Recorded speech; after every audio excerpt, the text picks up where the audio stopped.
In 2018, Shohei Ohtani burst onto the MLB scene by attempting to pitch and hit at the professional level. This proved to be very difficult to accomplish. Injuries plagued him in the beginning of his career, and he was never able to put together a full two-way season. His debut also led to a few players attempting to replicate what he did to a much smaller scale. However, they were not very productive either. Many thought that two-way players were simply something reserved for high schoolers and people who played 100 years ago. However, as you all probably know, in 2021, Shohei broke out and had what some may argue is the greatest MLB season of all time. WAR certainly didn't think so. He had half of the top WAR season of all time by B-WAR. However, I don't care about WAR, but I'm still not necessarily convinced that that was the greatest MLB season of all time. Part of it depends on how we value volume. If we just look at rate metrics, I think the season has as good a case as any. If we do value volume, I still think that Old Hoss Radbourn in 1884 is the greatest season of all time. You would think that the two-way seasons that we do have on record would be up there for the greatest of all time, considering that being able to pitch and hit is such an advantage from a production standpoint, as well as the fact that only the best are actually allowed to do it at a major league level.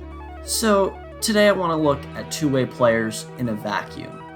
I've identified 8 incredible seasons that all feature players who got ample plate appearances and innings on the mound.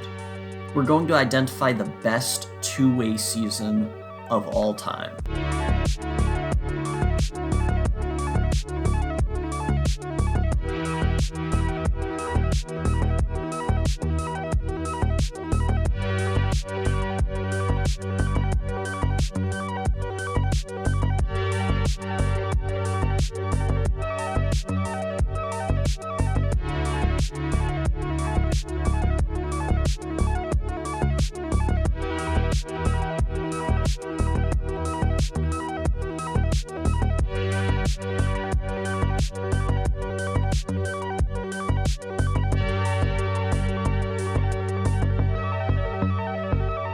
I'm going to make a graph that massively oversimplifies this debate, but it'll give us a place to start. I'm going to add innings pitched to plate appearances for a volume axis, and then add ERA plus to OPS plus for the other axis. This is because I want to adjust for volume, but I also want production to be equally important, and we have years that are over 100 years apart on this list. So plus stats adjusting for era are necessary. Up there at the top with the most volume is Jim Whitney in 1883. In 1883, he threw 514 innings. On the one hand, 514 innings is absolutely inconceivable to us in modern day baseball. But on the other hand, 5 pitchers threw more innings than Whitney in 1883. While it's easy for me to adjust for different era in terms of production with plus stats, I'm not so sure what the best way to adjust for era is when it comes to volume. I did make a conscious decision to use innings pitched instead of batters faced, because I knew there would be old-time pitchers who threw exponentially more innings than everyone else. For someone like Ohtani, it would make more sense to add batters faced to plate appearances. But if I did that for all the old-time seasons, they would have volume so high that it's off the graph.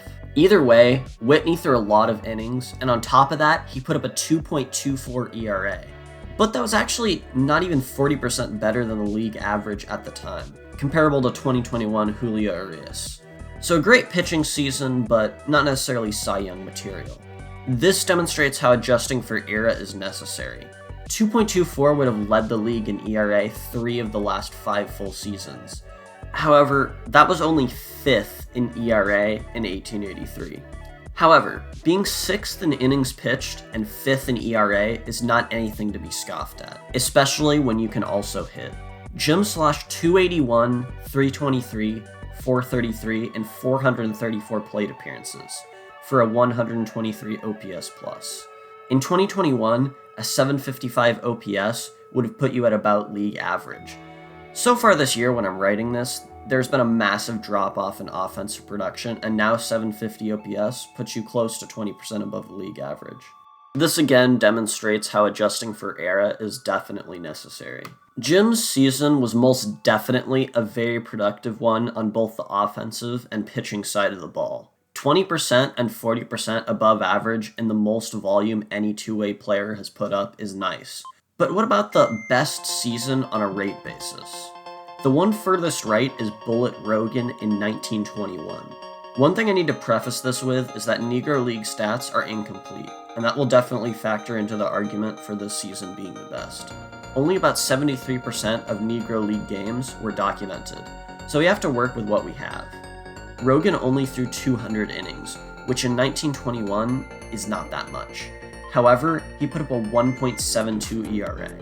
This is not only insane now, it was ridiculous in the 20s as well, 120% higher than the league average. The last time someone was 100% or more above league average in a full season was DeGrom and Snell back in 2018. He led the league in ERA, and oh yeah, he also hit. Bullet Rogan only had 300 plate appearances, but in them, he was 44% better than the league average. If he had 300 innings and 600 plate appearances, this season would be the best by far. And it's entirely possible that there are several missing games here.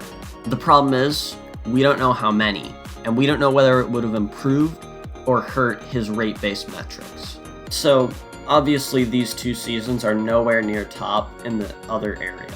Whitney's season was the second least productive, and Rogan's season had the least volume by far. So, which had the best season when you combine the two? There's 2 points that stick out to me here. First, Charlie Sweeney in 1884. Sweeney threw close to 500 innings with an ERA under 2. While Sweeney only had 360 plate appearances, he slashed 307, 347, 404. This season illustrates the problem with not adjusting volume for era. In the 1880s, this volume is unimpressive, but it's toward the top of the list. The production is very impressive, but at the time, it wasn't uncommon for pitchers to also play the field and hit. So while the numbers seem crazy to us, they aren't the best this era has to offer. The other point that interests me is this one, Bob Carruthers in 1886. All the things I said for Sweeney about era apply to Carruthers as well. He threw 387 innings with a 2.32 ERA, close to 50% above league average. He only had 382 plate appearances, but he slashed 334, 448, 527 for a 201 OPS plus. This is close to being as productive as Rogan's season, but with much more volume.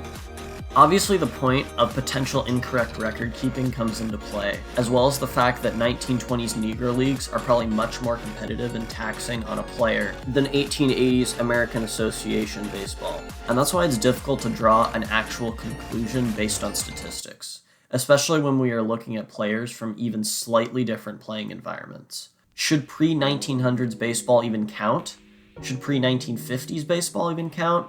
I'm going to cut to the chase and talk about the two seasons you actually care about. The only two other than Rogan's that happened after 1900. Babe Ruth in 1919 and Shohei Ohtani in 2021. While people mythologize Ruth as this incredible two-way player, he never really put it all together in one season. In 1918, he was an above-average pitcher and an elite hitter, but neither of those spanned throughout the course of the full season. In 1919, he was basically an average pitcher, putting up a 2.97 ERA. This was actually only 2% above the league average at the time. And he only started 15 games. But he broke out offensively, breaking his own home run record with 29, as well as putting up an OPS above 1100, which was 217% better than league average. While Ruth was once an elite pitcher, his best two-way season was close to an average pitcher season, while being an out-of-this-world hitter. Still, he managed to have more volume than Rogan and be more productive than Ohtani. Speaking of Ohtani, considering the season just happened, and he did something that we haven't seen in 100 years, I would assume that most of you are familiar with it in one way or another. 257, 372, 592, and 630 plate appearances.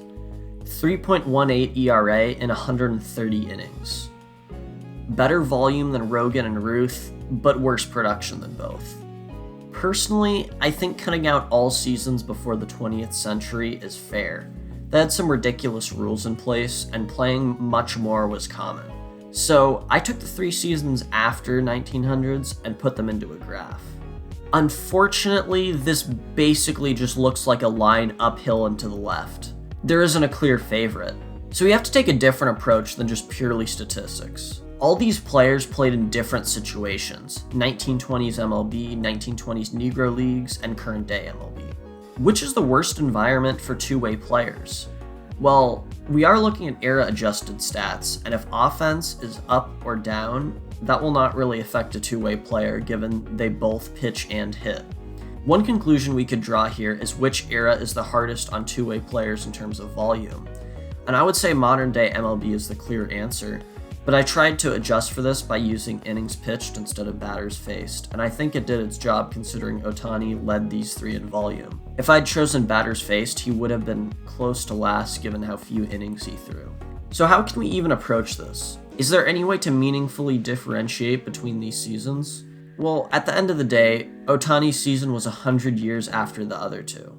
There was an actual possibility of one pitching and hitting at the same time in the 1920s. We were just out of the era where it was normal, and the fastest pitchers threw only 90 miles per hour.